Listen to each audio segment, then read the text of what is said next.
नमस्कार मित्रांनो, मी सांगलीकर प्रदीप आपल्या मराठी ब्लॉगमध्ये तुमचे पुन्हा एकदा मनापासून स्वागत. मित्रांनो, आपण आता विठुरायाच्या दर्शनासाठी इथून पुढे जाणार होतो. त्यासाठी पहिल्यांदा चहा घ्यावा असं म्हटलं आणि पेठेमध्ये असलेल्या एका चहाच्या दुकानामध्ये मी आणि पाटील साहेब चहासाठी थांबलो.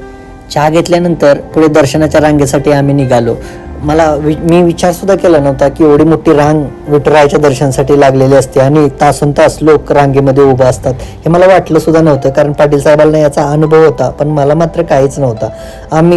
लोक सर्वजण दर्शनासाठी पळत होते, पण का पळतात हे मला समजत नव्हतं. काही दर्शन काय विठुराया काय पळून जाणार आहेत का असं मला वाटत होतं. पण तरी पण लोक रांगेत नंबर लावण्यासाठी धावाधाव करत होते. आपण या ठिकाणी पाहू शकता. मी व्हिडिओ 3x स्पीडने पळवलेला आहे, तरी आपण विचार करू शकता हा स्लो जरी व्हिडिओ असता तरी ह्याची रांग किती लांब आहे याचा अंदाज आपण लावू शकता. विठुरायाच्या दर्शनासाठी रांगेत उभा राहण्यासाठी जवळजवळ मंदिरापासून 5 ते 6 किलोमीटर आम्ही लांब आलो, तरी रांगेचा शेवट मला आणि पाटील साहेबांना सापडत नव्हता. यावरून आपण विचार करू शकता की रांग कितीपर्यंत लांब असेल.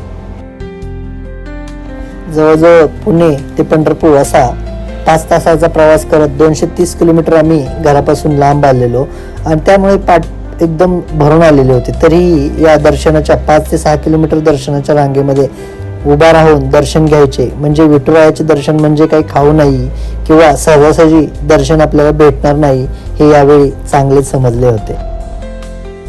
गाडीवर बसून पाठ दुखली आणि चालून चालून पाय दुखले, तरी एवढी गर्दी पाहून विठुरायाच्या दर्शनासाठी आलेली ही गर्दी, ही रांग पाहून एकदम विठुरायाच्या दर्शनाचा उत्साह मनामध्ये खूप वाढलेला. विठुरायाच्या दर्शनासाठी ही रांग तर एक वेगळा भाग होता, पण त्याच्या पुढे जाऊन 7 सभामंडप होते, जेणेकरून ते आपल्याला चालण्यासाठी 7 किलोमीटर एवढा प्रवास करायचा होता.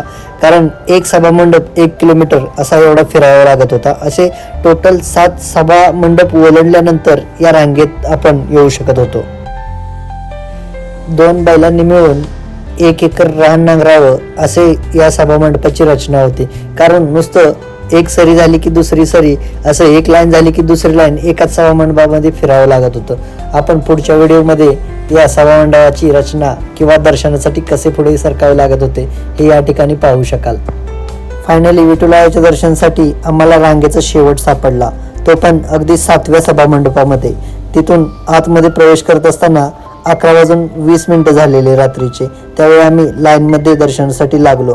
पुढील व्हिडिओमध्ये आम्हाला दर्शन केव्हा होते हे आपण पाहू शकाल, तर नक्की पुढचा व्हिडिओ पहा.